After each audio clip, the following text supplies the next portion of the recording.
श्री गणेशाय नमः. धर्मप्राप्तीनंतर जे लोक सत्कर्म आणि धार्मिक कार्यात सहभागी होत नाहीत त्यांचे जीवन निरर्थक बनते.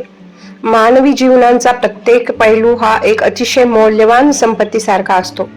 म्हणूनच बाहेरून जरी तो अदृश्य असला तरी प्रत्यक्षात त्याचे एक महत्वाचे उद्दिष्ट आणि महत्व आहे.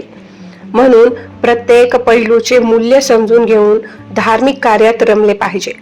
नेहमी भगवान श्री हरी विष्णूंची पूजा करावी. नेहमी भगवान श्री शिवांना नमन करावे. म्हणून त्यांच्या आठवणीत आणि चिंतनात तल्लीन राहण्यासाठी आपण सध्या या पवित्र फाल्गुन महिन्यातील सुंदर पौराणिक कथा ऐकत आहोत.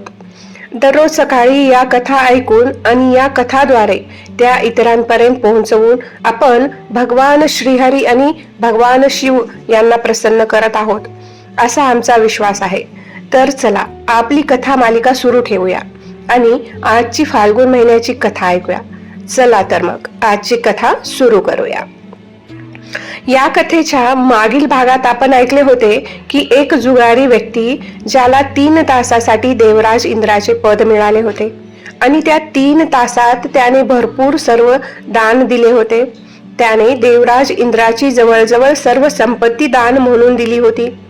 देवराज इंद्र यमराजाकडे जातात आणि त्यांच्या सूचनेनुसार सर्व ऋषींना नमस्कार करून आणि त्यांची प्रार्थना करून त्यांना इतर प्रकारचे धन देऊन ते त्यांची रत्ने व इतर मौल्यवान संपत्ती परत मिळवतात.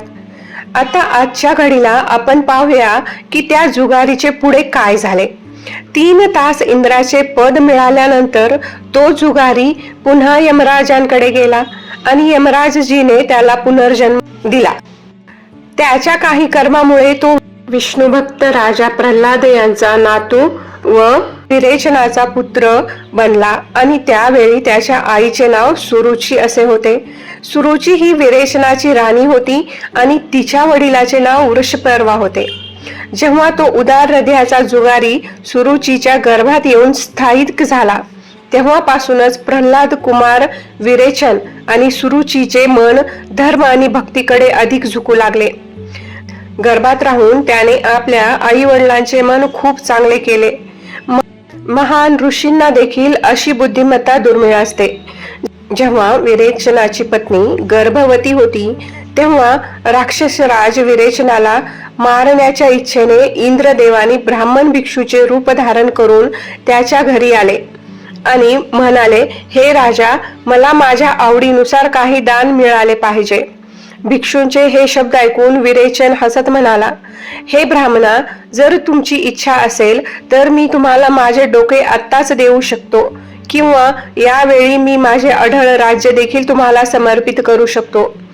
विरेचनाचे असे बोलणे ऐकताच इंद्राने विचार केला आणि म्हणाला, हे महापुरुष, कृपया तुमचे मुकुट असलेले डोके काढून फक्त तेवढे मला द्या. ब्राह्मण रूपी इंद्र असे म्हणताच प्रल्हादाचा मुलगा विरेचन याने मोठ्या आनंदाने स्वतःच्या हाताने स्वतःचे डोके कापले आणि ते इंद्राला दिले. म्हणजे प्राण्यांना त्यांच्या क्षमतेनुसार जे काही दिले जाते ते महान आणि पूर्णतः त्यांच्या हितासाठी असते. त्याचे फळ अक्षय असल्याचे म्हटले जाते. तिन्ही लोकात दानापेक्षा मोठे काहीही नाहीये. विरेचनाचे ते दान दैत्य, नरेंद्र आणि नाग या तिन्ही लोकात प्रसिद्ध झाले. मागील जन्मात जुगारी असलेला पुरुषच विरेचनाचा अतिशय तेजस्वी पुत्र बनला. वडिलाच्या मृत्यूनंतर जेव्हा त्याचा जन्म झाला तेव्हा त्याच्या पतिव्रता आईने तिचे शरीर सोडले आणि ती लगेचच पतीकडे गेली. त्यानंतर दैत्य गुरु शुक्राचार्य यांनी त्या पुत्राला त्याच्या वडिलाच्या सिंहासनावर अभिषेक करून बसवले आणि तोच प्रसिद्ध कुमार जगात बली राजा या नावाने प्रसिद्ध झाला. आपण आधीच सांगितले आहे की राजा बलीवर नाराज होऊन संपूर्ण देव ऋषी कश्यप यांच्या आश्रमात गेले. आता आपण त्या कथेकडे परत वळूया. जेव्हा महाबली देवपुरीमध्ये इंद्राच्या पदावर स्थापित झाला तेव्हा त्याच्या तपश्चर्येने तो स्वतः सूर्य बनला आणि ध्यान करू लागला. तो स्वतः इंद्र, अग्नी आणि वायू यांचे कार्य करू लागला. धर्मराजाच्या अनुपस्थितीतही महात्मा बली यांनी धर्मलोकाचे राज्य केले होते. तो स्वतः ईशान्य बनला. ईशान्य कोपऱ्यात जाऊन बसला, तो अनुक्रमे नैऋत्य कोपऱ्यात आणि पश्चिमेला बसला. निऋती आणि वरुण म्हणून जन्मलेला राजा बळी उत्तरेकडे संपत्तीचा अधिपती कुबेर म्हणूनही राहू लागला. आणि अशा प्रकारे तो एकट्याने तिन्ही लोकांची काळजी घेत होता. त्याच्या मागील जन्मात तो जुगारी म्हणून जगला होता आणि भगवान शिवांची पूजा करत होता. त्याच्या त्यापूर्वीच्या प्रथेमुळे बळी राजा या जन्मातही शिवपूजेसाठी समर्पित होता आणि प्रचंड दान देत होता. एके दिवशी पूजनीय राजा बली त्याच्या गुरु शुक्राचार्यांसोबत त्यांच्या सभेत इतर मंत्र्यांसोबत बसला होता. त्यावेळी त्याने राक्षसांना उद्देशून म्हटले, सर्व राक्षसांनी पाताळ सोडून येथे माझ्याकडे येऊन राहावे आणि या कार्यात कोणताही विलंब होऊ नये. हे ऐकून गुरु शुक्राचार्य हसले आणि बलीला समजावून सांगताना ते म्हणाले, हे राजन, जर तुला येथे येऊन वास्तव्य करायचे असेल तर तुला 100 अश्वमेध यज्ञाद्वारे अग्निदेवतेची पूजा करावी लागेल आणि तेही येथे नाही तर ती कर्मभूमी भारतात उपस्थित राहून. तू या कार्यात विलंब करू नको. गुरु शुक्राचार्यांचे शब्द ऐकून राजा बली म्हणाला, ठीक आहे गुरुदेव, मी 100 अश्वमेध यज्ञ करतो. असे म्हणत बुद्धिमान महात्मा बली लगेच स्वर्ग सोडून राक्षसासह आणि गुरु शुक्राचार्यांसह पृथ्वीवर आला. त्याने आपल्या सेवकांनाही सोबत घेतले होते.